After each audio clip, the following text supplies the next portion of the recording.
রস টেলরের অবাক করা প্রত্যাবর্তন। নিউজিল্যান্ড ক্রিকেটের কিংবদন্তি ব্ল্যাক কাপ জার্সিতে অসংখ্য রেকর্ড গড়েছেন, জিতেছেন আইসিসি টেস্ট চ্যাম্পিয়নশিপ ট্রফিও।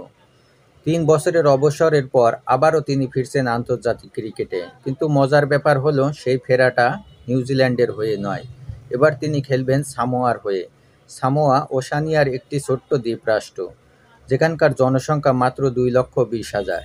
রস টেলরের মা এই সামোয়ার বাসিন্দা। মা সামোয়ার বাসিন্দা হওয়ায় তিনিও পেয়েছেন দেশটির নাগরিকত্ব।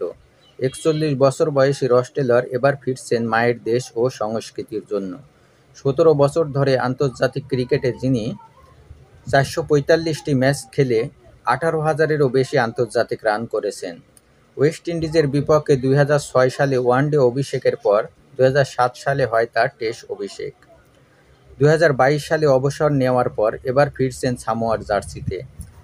আগামী ৮ অক্টোবর থেকে ওমানে শুরু হচ্ছে এশিয়া ইস্ট এশিয়া প্যাসিফিক জোনের বিশ্বকাপ বাছাই পর্ব, যেখানে সামোয়ার হয়ে খেলবেন নিউজিল্যান্ডের এই সাবেক কিংবদন্তি।